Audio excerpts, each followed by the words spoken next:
Don't try to sneak into your room like that. I know what you've got behind your back. Records. More new records. Okay, we're in Arcadia, California, believe it or not. And I'm here for the LA and Orange County Audio Society annual gala where I roast someone. And tomorrow I'm going to be roasting AudioQuest Bill Lowe, which should be a laugh sensation. But today I'm in Arcadia because I was invited to come to a pressing plant, a small boutique kind of pressing plant in this industrial park in Arcadia. Here we are outside. I know almost nothing about this, which is good. I like the fact that I know nothing about it. So this is maybe this is the cooling system, but we'll find out very soon. So right now there's one press. There's going to be two presses, and the owner of the operation, the sole proprietor, I assume it is over here, and he has set up. These are the boilers. Obviously, he's got two boilers, and everything's brand new here. So you want to own a pressing plant? Well, here it is. This is a brand new Phoenix Alpha. Beautiful. Okay, so why don't we talk? All right, so you are Gil Tamazyan. So Gil, how did you get into this whole thing? What's your background? My father's a musician. I'm a musician. I started in the recording industry back in the mid-90s, and I was in the Hollywood circuit as a mix engineer, tracking engineer, and quickly I find myself doing technical things, fixing problems in studios, and it gave me a bigger pay than I was, sleeping late hours at the studio. So I started, traveling and teching. I started building studios for Babyface, Kenny Edmonds. Oh, cool. I got picked up by SSL, Solid State Logic, installing consoles, and was kind of pressing my own vinyl records, as a musician, putting out records, and soon found out that there was a little bit of a void in the system, and it wasn't an easy process. It was very difficult to get answers through pressing plans of why my records didn't sound a certain way and try to get the proper help to make a better product. That's when I realized I wanted to take it upon myself to start pressing records. I started cutting lacquers first. I bought a Neumann lathe and restored it myself. Where's that? It's at my home studio, cool. Where we have a mastering studio. We have a cutting lathe, and we could definitely shoot some footage there at some time. And I started cutting, mastering, and that just wasn't enough for me, so I decided I'm going to start pressing records, and I bought an old SMT machine. This was back in 1999. Oh. This is 1999, 27 years ago. Yeah. And did you buy that? Who'd you buy that from? I bought that from Bill Smith. Oh, sure. And he was not running this machine, and he had a bunch of machines that were operational. This one was just rusted in the corner, didn't work, they had too many issues with it. All their staff tried to get it rehabilitated, and they just gave up on it. And it was the only machine he was willing to part with. And I paid him a pretty penny for it, brought it home, and started restoring it. You brought it to your home? Well, I was living in a loft in downtown, in an industrial building. And I brought it home. No, you need three-phase power to operate these things. So I was living in an industrial building naturally at the time, in a similar space, big space. And I decided, I'm going to bring this thing and start restoring it. Yeah. I didn't have any help. I had no idea how the thing worked or who I could call for assistance. I know all the people you could talk to, but now we do. But back then, it was a different story. So what happened to that press? I started taking it all apart and restoring it. Within a couple months, I had that thing running. Oh. And I bought a small boiler and started operating records out of my garage in this artist loft building in downtown LA. Oh, cool. I'm sorry I didn't know about you then. That would have been really a cool story then. I wish we met, yeah. And, this continued, and I was feeding a small industry of artists, a lot of indie labels and big labels as well. I pressed records for like Puma shoes and all kinds of different agencies and labels throughout the years. and we ended up having to move. The landlord found out. they drove by, they saw my garage door open, they like called me up like, what kind of... You can't do that here. It looks like a nuclear power plant. There's residents that live in this building. They gave me 14 days or else they were going to confiscate everything. So you can get your shit out or we're done with you. Oh my goodness. So I was working with the machinist down in Vernon who had a good relationship with. He had a nice machine shop. I ended up moving it there temporarily for a couple years. Not an easy move. An SMT. Not an easy move. Everything had to, you know, all the electrical, all the plumbing. Yeah. So we moved once, and then we ended up moving again. Round 2 was there, and then round 3 was in Frogtown, Elysian Valley, right by the LA River. Yeah. So that's when we started the next setup, and we moved the same SMT over there, and we operated there for about the past 12 years. And that's when I decided, you know what, I want to get my hands on this Phoenix machine. That's when the Phoenix was starting to get developed. Right. At the time, there was only like a couple other manufacturers, you know, the Viral and the New Build, Sure. and then now we had the Phoenix, and that's when I said, all right, I want the Phoenix. And where's the SMT? SMT, I sold it to another lady that I was working with, the label owner. I'm not sure what they ended up doing with it. Those are good machines, and it's good to keep those things operating. It's a great machine, and especially the one I had, I was restoring it for the past 25 years, so everything was modified and electronic so you sensors. consider yourself kind of an expert in SMTs now? 'Cause Absolutely. there are people that could probably use your help further down the road in Oxnard. Absolutely. Yeah, I know Rick very well as well. Yeah. And no, I rebuilt the hydraulic systems. I completely modify them with all new electronic components. So you're tuning into all of the whole vinyl world in Southern California. Oh yeah, absolutely, all over the world. Probably all over the place. Yeah, absolutely. So great story. So that's when we decided to get our hands on this machine, and we waited about a year and a half for this machine to be completed for us. And the second one is on its way. It's finally built, and it's in testing stages at the moment. And they'll be sending it to us shortly. And we're just really excited to have this machine. It's the first of its kind on the West Coast. It's pressing some really good records. Every client so far has been ecstatic about the quality. And who are most of your clients at this point? All kinds of labels, you know, big and small. We're, you know, right now we're doing work for people all over the country, also shipping out of the country. How'd they find out about you? Well, like I said, I've been doing this since 1999, so I have a nice handful of clients that I've been servicing. Most of the work we've been getting lately has been my clients, and we're also doing great little marketing campaigns to let everybody know that we're here. And what is the average run that people order? 1,000, 500. A lot of people like to do smaller ones, 200, 300, and we cater to those people as well. That's great. Yeah, price point makes more sense at a 500 or 1,000 Right. for when you're going to start printing jackets and labels and, you know, real nice, elaborate, crafty And packaging. you got to set the whole thing up to begin. Once it's set up, That's fine. You know, I could set it up for a couple hundred records. It doesn't bother me to do a small run. It's just the printing ends up costing a lot of money. Sure. So if somebody wants nice jackets and nice print, I always recommend start off with 500. Yeah. The price point makes a better, Of course. you know, more So sense. how long has this been here now? This has been here since, so we moved into this facility in May, and we became operational in August. And your landlord knows that you're here. Absolutely. We had to dig the floor and put 75 feet of floor drain across the building and put holes in his roof and all kinds of brackets on the walls. So, Is he a vinyl fan, your landlord? you know, my landlord is the print shop next door, and they do really great printing work, and we have 2 other printers in the building, so there's always great energy here, and people work So it can they early. do jacket work for you, or do you send it They out do to not the do big my people? jacket work. I use somebody who's been in the record industry for like many years. Dorado or- Exactly. We use some of the other printers. But they do great printing, like if I need a one-off sheet or an insert or that's convenient. something like that, they definitely handle that for me on a much better price as And well. who does the plating for you? Right now we're using record technology to do our plating. That's good. Yeah, I've had a long relationship for the Don. past 2.5 decades with Doran over there. Yeah. And Dorian's- he's the Yoda of... he's the Yoda of plating, yeah. so I really have a great relationship with him, and he does all my plating for me, and we try to keep the quality as high as possible. This is great. And so let's walk around here. Show me from out, what's that out there? That big thing. So the outside is our water chiller system. That's what I figured. And a lot of companies will have like one chiller system. I have a dual chiller system, so I keep the hydraulic chiller on a separate line. that doesn't fluctuate my pressure for the press.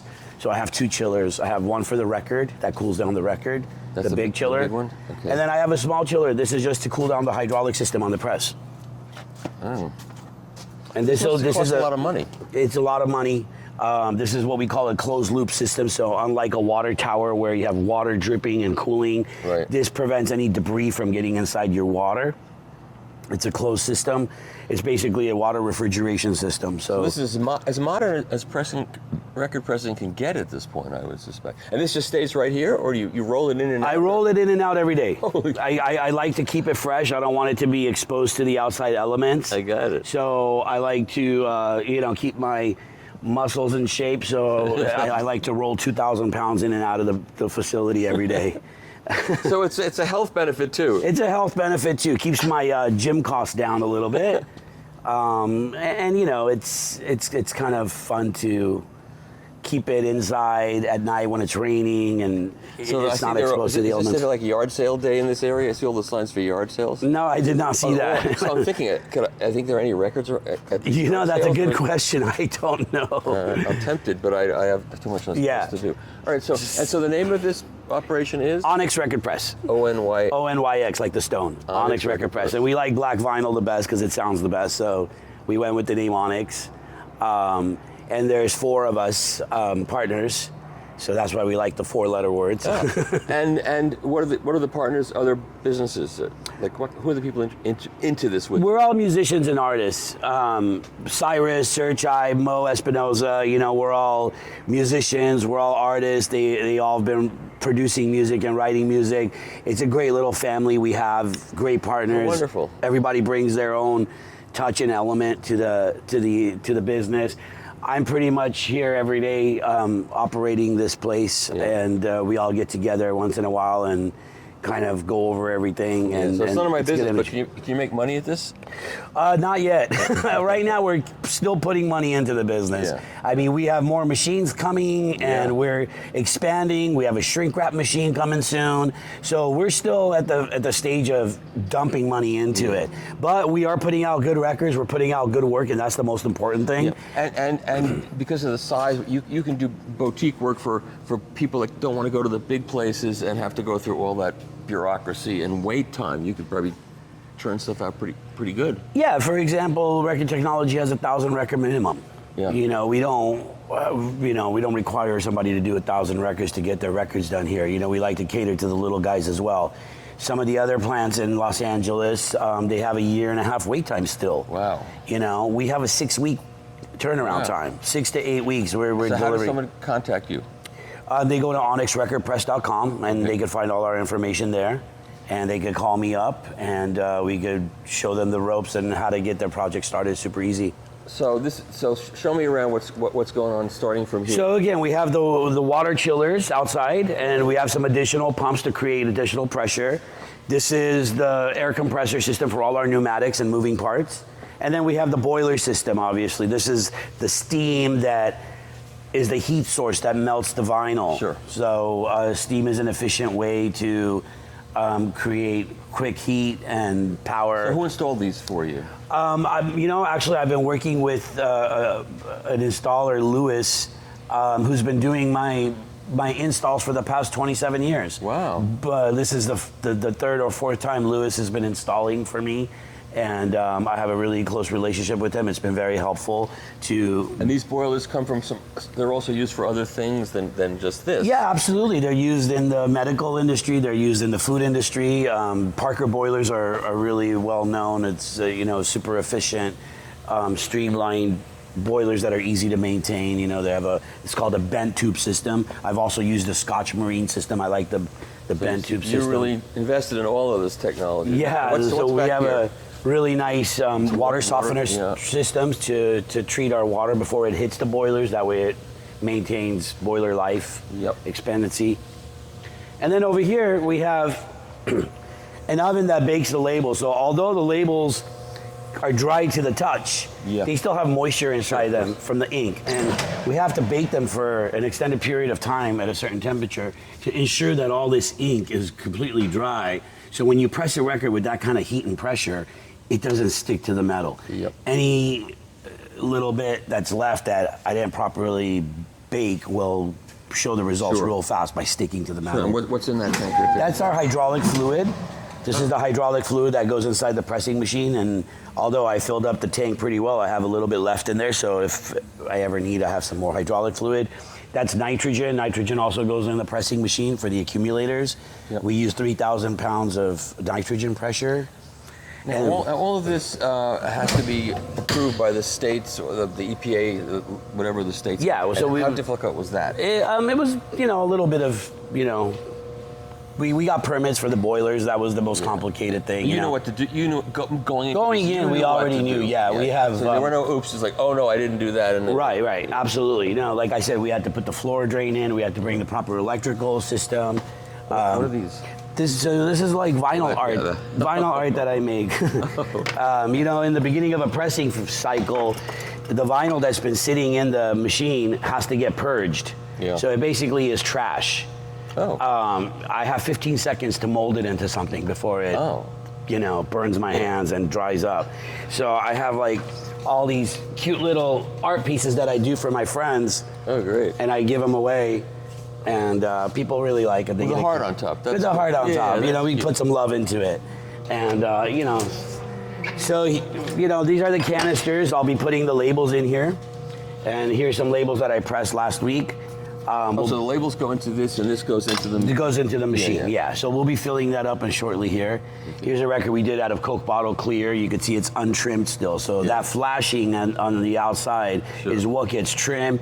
Most pressing plants will grind it up, and they'll mix it 15-20% with the virgin vinyl, and it's part of the process. Do that too? We're not doing that with our regrinder now. We're just donating it to artists because we like to keep our material 100% virgin. I've heard from various pressing plant people that sometimes a press works better with some regrind. They like to say that. They like to say that. From my experience, you have fluctuations in your puck, number one. Yeah. You have adulteration that happens naturally because if you're grinding material, you start having metal oxide from all those shavings. Yeah. They even put magnets in the extruders to catch any metal magnets. Okay, so what happens to a metal stamper after 500 to 1,000 pressings is you'll start getting microscopic little scratches here. So even the PVC that becomes powdered will crystallize and create these little microscopic scratches. Oh. So you have to sift it. You have to get all the powder out, and you have to get the granules out to do it right. To do it right, it's a major undertaking. It's not worth it for me to do that kind of process just to save a nickel. Right. So I like to just donate that material to artists. And who supplies your PVC at this point? We're using both Plaschem and Neotech. We like to use a couple different resources. Yeah. So Neotech, I know. Neotech, we know, of course, and then Plaschem comes from Europe. Right. And here's some color material. You can see we have all the different color bags. This is a lime green, super nice colors. Yep. And this is like a seashell blue. Yep.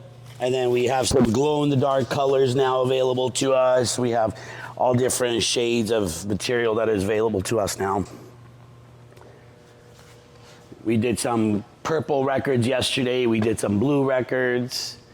These are all the jackets that are going to be queued up to be... Can you show me a jacket? Sure. So here's one that we got coming up for an artist named Gavin Gamboa.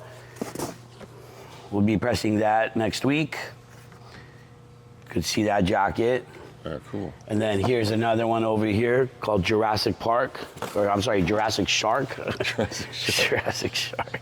And that's in the artwork. They didn't write that in. Yeah, that's all. That's good. You don't sit there and write that. No. That's good. Jurassic Shark. Jurassic Shark. Artists mostly sell these things at their concerts, I assume. They have different kinds of merch campaigns, whether they're selling them through Bandcamp Online or through Amazon. So these are finished records ready to So these are finished out. records ready to go. This is an artist by the name of Cal Scrubby, hip-hop artist. So these are two different orders. There's a double pack EP, and there's a single on the other side, a regular two-sided record. Yep. Cool. And what's in these buckets? PVC, more black PVC old TPC that I had from back in the day. Oh, back in the day. Yeah. So vintage. This is vintage material that I kept, in case, you know, we have a problem and a flaw. This is kind of like my emergency stash. Right. You know, like when there's an earthquake or something. Does it age? Does it get better as it ages, or it doesn't change? You know, it's not like wine, unfortunately, but as long as you keep it clean and sealed, airtight, like I do here, it shouldn't have any problems later. Yeah. So here we have some metal stampers that, here's the one for Jurassic Shark, actually. So we'll do, this is made out of nickel. Yep. This is our stamper that we put on the machine, and these are good for about 1,000 records. If I'm doing, of course, they know how to set the stamper up for exactly. Yeah, they know my profile, so they'll do the coining. We call the punch the coining. Yep. They'll do the profile exactly to our machine.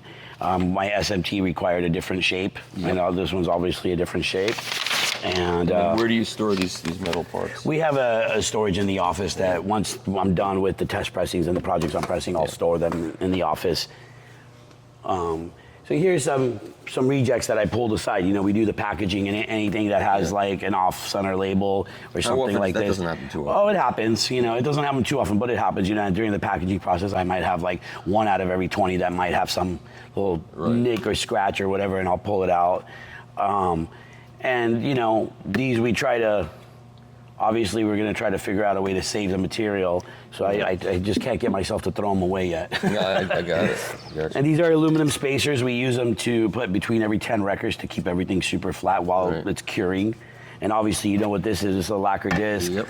These came from my studio at home. I was using these as spacers until we got the nice... What's on it? If you play it, what do you get? I don't know. I don't even know what's on these. I got a whole stack of them over there that they're just scrap discs from old cuts and stuff that I was using as spacers, but... Yeah. Are you doing some Queen thing here? We got some Queen on the wall, yeah. What is that from? It's an old repress or a project that they did. A night at the opera. You're not doing that, no. No. When they do that, they press huge numbers. Yeah. Cool, it's a nice thing to have, though. We got some old stuff. We could do huge numbers as well here. I mean, you'd be surprised how many records we could get done with one machine. Yeah, because this machine is efficient. Yeah, we could get 3,000 records done in a 24-hour period with this machine. Wow, that's pretty good. So, you know, 30,000 records a month if I really need to keep this going. And you got bags of PVC in here? We got bags of PVC in here.